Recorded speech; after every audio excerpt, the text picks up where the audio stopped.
Life is too short to work with people who are I don't want to just like be an actor. Like I want to have more authorship. And sometimes I had directors or producers or writers who would welcome that and invite that. And sometimes I would have people who really resented that. For them, sometimes that might have felt like a rug pull. All right, cut. Blake Lively's sweet visit to a small-town Connecticut donut shop has turned sour.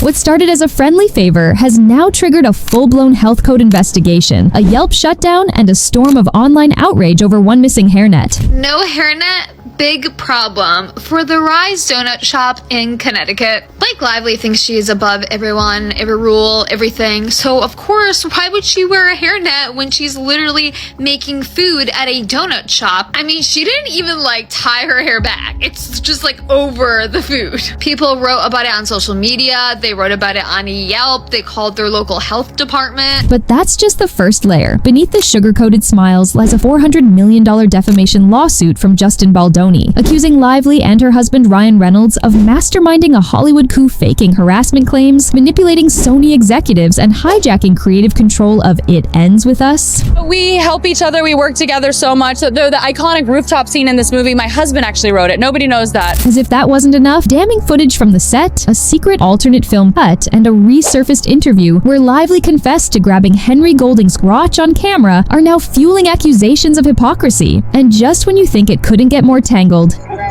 wait, so am I blaming my husband? Right, am I saying he killed her? This Right. is one of my favorite additions that you came up with. I think it's nuts. And when you really went for it, too. That's always awkward. You're like, hey, hi, nice to meet you. Can I grab your nut? Hugh Jackman's name enters the fray. With his close ties to Reynolds and unexpected involvement in the film's promo tour, Baldoni's legal team hints he could be called to testify. Is this a case of justice or the ultimate Hollywood takedown? Buckle up, because the deeper we go, the more explosive it gets. And we're only just getting started. And me is his best mate. Holy shit. I've never done an interview before, but I've done a lot of things. Can't even get into preschool unless you take a person's life with your own bare hands. Twice. What the hell are you doing messing with my best buddy's wife? Blake Lively's recent appearance at a Connecticut donut shop has landed the establishment in a bit of a sticky situation. While the actress was busy charming customers and showcasing her baking skills, some eagle-eyed observers took issue with her lack of a hairnet. Hey everybody, sometimes you've gotta fire somebody. And if you're Blake Lively, that is a problem. That's gotta be on your mind right now. Blake Lively, about a week ago at this point, went to a donut shop owned by her friend, made some donuts, took photos of that. Some people who were there, customers, took photos of her making donuts. Somehow, is that the internet hates her. Now, the Wilton Health Department is investigating whether the shop violated any health codes. Wild time to be alive. Blake Lively gets her donut shop investigated after she didn't wear her hair back while doing a PR event. This isn't good. I mean, first of all, this is... The drama unfolded earlier this week when Lively helped out a friend who owns the small donut shop. She was seen working a mixer, preparing treats, and serving customers, embracing the down-to-earth, everyday tasks. However, not everyone was thrilled with Lively's cameo. Some social media users were quick to point out that she wasn't wearing a hairnet, hat, or tying her hair back while handling the food. These concerns were voiced online, with some individuals even contacting the local health department to report the alleged violation. Blake Lively spent a day at a small donut shop, right? She's helping out. She didn't wear a hairnet. The internet lost its mind. People started filing complaints with the actual health department. A spokesperson for the Wilton Health Department confirmed that they had received complaints about Lively working without a hairnet and that the matter is under investigation. The potential consequences for the shop remain unclear, but it's evident that some people are genuinely upset enough to reach out to authorities. And a lot of people are pointing out her hair. At first I was like, okay, it's a little frizzy, we should be used to that. But people are like, no, her hair is on the donuts. She's not wearing a hairnet. She doesn't have her hair pulled back. Who would have thought a simple plan like handing out donuts at a donut shop would cause more problems for the donut shop? Adding to the controversy, the donut shop's Yelp page has been temporarily disabled due to a flood of negative reviews following Lively's appearance. Yelp explained that they're investigating whether the content reflects actual consumer experiences or is related to recent events. Before the comments were disabled, several users had specifically mentioned Lively's lack of a hairnet, suggesting it was a noticeable issue for many customers. While some may genuinely be concerned about hygiene, others speculate that the complaints are fueled by Lively's ongoing legal battle with Justin Baldoni. A source close to Lively suggested that the complaints are part of a retaliation campaign, and that those complaining have never been to the shop and don't even live in Connecticut. They described targeting a lovely, small, family-owned business as a new low, adding another layer to the narrative. Lively was recently criticized for a resurfaced interview where she admitted to improvising a scene in A Simple Favor, where she grabbed her co-star Henry Golding's private parts.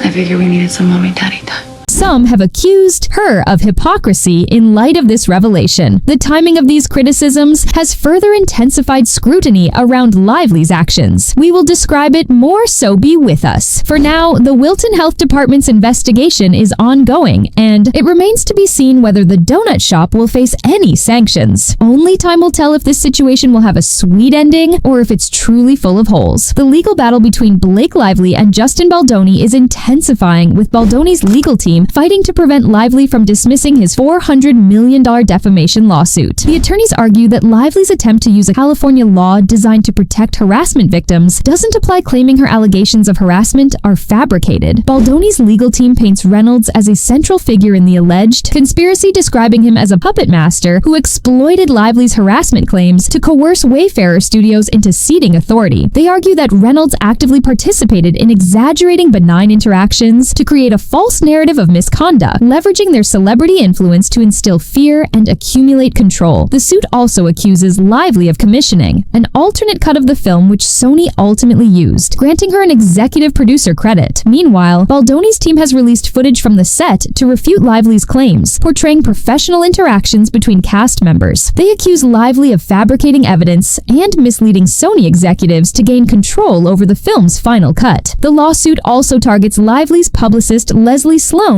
and her PR firm Vision PR for allegedly disseminating doctored information to the media. Baldoni's lawsuit alleges that Lively and her husband, Ryan Reynolds, aim to destroy his career and seize control of their movie, It Ends With Us, through false allegations of harassment. Lively's team has argued that her allegations are protected by litigation privilege and the Protecting Survivors from Weaponized Defamation Lawsuits Act. However, Baldoni's lawyers contend that the protection only applies to harassment claims, with a reasonable basis made without malice. They claim Lively fabricated or exaggerated her allegations to seize control of the film and restore her reputation after marketing missteps. They also argue that Lively made her allegations before filing a civil rights complaint, negating litigation privilege. Baldoni's team cited a 2022 Forbes interview as evidence of Lively's attempt to seize creative control. Baldoni's team argues that Reynolds was a key player in a coordinated smear campaign against Baldoni and Wayfarer Studios, Lively's company, and should not be dismissed from the suit. Reynolds' lawyers had argued that Baldoni's case was based on Reynolds privately calling Baldoni a predator, which isn't defamation unless proven untrue. They stated Reynolds genuinely believes Baldoni is a predator. However, Baldoni's legal team argues that Reynolds and Lively exploited Lively's false insinuations of harassment to coerce Wayfarer Studios to cede power and authority. They claim Reynolds, Lively, and Sloan parties engaged in a coordinated effort to exaggerate interactions to create a false narrative of sexual harassment, designed to instill terror and leverage power. A spokesperson for Reynolds has responded, stating that the Wayfarer parties realized the defects in their complaint, failing to specify who was famed, what was said, or how anyone suffered harm. The spokesperson added that Reynolds will continue to support his wife, Blake Lively, against those who harassed and retaliated against her, and added that the lawsuit is frivolous and may result in the Wayfarer parties covering Reynolds' costs and attorneys' fees. Brian Friedman, the lead lawyer on Baldoni's team, stated that Lively's team was attempting to set a dangerous precedent by using the law to undermine Baldoni's First Amendment right to sue. As this legal battle continues, the court will need to decide whether Lively's claims qualify for protection under the California law, or whether she is attempting to weaponize the law to shield herself from liability. Adding to the complexity, Lively's legal team has accused Brian Friedman of attempting to influence potential jurors through a website publishing communications between the parties and documents from the film set. They claim Friedman has made defamatory statements to the media, further complicating pretrial proceedings. Judge Louis J. Lyman has scheduled a trial for March 2026 and instructed both sides to address concerns about pretrial publicity. Meanwhile, Baldoni's team released footage from a slow dance scene cited in Lively's harassment claims, arguing it shows mutual respect and adherence to professional boundaries. The case highlights broader issues of power dynamics in Hollywood,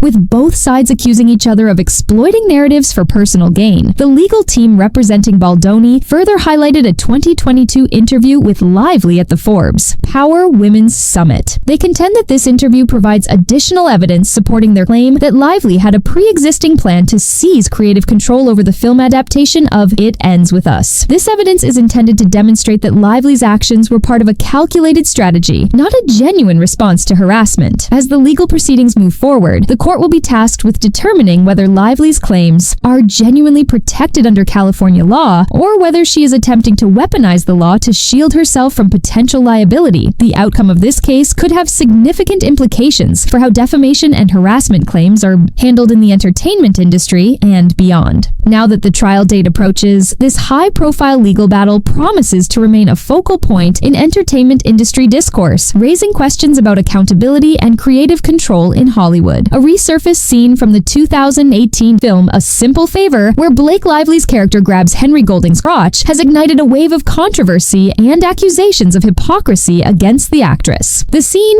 which was reportedly unscripted and improvised by Lively herself, has prompted debate about consent and on-set behavior, especially in light of her ongoing legal battle with Justin Baldoni. In the film's Blu-ray commentary, Lively admitted to adding the crotch grab, believing it was something her character would do. Director Paul Feig praised the addition, but the resurfaced clip has led many to question whether the same action would be acceptable if the genders were reversed. Online, opinions are divided. Some argue that the scene was consensual and pre-approved, with one commenter stating she asked him ahead of time and the director and Golding were on board. This is a BS comparison. Others believe that there is no comparison and it is sexual assault. The renewed scrutiny comes amidst Lively's legal battle with Baldoni, who has responded to her motion to dismiss his $400 million lawsuit. Baldoni's lawyer, Brian Friedman, accuses Lively of making calculated efforts first to extort and manipulate Baldoni and his production team. He alleges that Lively and her circle of Hollywood elites are trying to silence his client's right to defend his name. The resurfaced scene and the ongoing legal battle have combined to create a complex and heated debate about consent, power dynamics, and gender equality in Hollywood. While some defend Lively's actions as artistic expression, others accuse her of hypocrisy and double standards. The situation underscores the challenges of navigating complex issues of consent and power in the entertainment industry, where lines can often become blurred. As the legal battle continues, expect this controversy to continue to simmer. Now, Hugh Jackman has found himself indirectly involved in the escalating legal feud between Blake Lively, Ryan Reynolds, and Justin Baldoni. While Jackman has not publicly taken sides, his close friendship with Reynolds has led to speculation about his role in the ongoing drama. Baldoni's legal team has even suggested that Jackman could be deposed as a witness if the case goes to trial, given his proximity to Reynolds and Lively during the filming of It Ends With Us. Baldoni's lawsuit accuses Reynolds and Lively of orchestrating a smear campaign to seize creative control of the film. The suit alleges that Reynolds played a key role in exaggerating harassment claims against Baldoni, leveraging his influence to tarnish Baldoni's reputation. Jackman, as a longtime confidant of Reynolds, was reportedly present during private moments with the couple and may have insight into their actions during this period. Sources close to Baldoni's team claim they are leaving no stone unturned in their efforts to uncover evidence.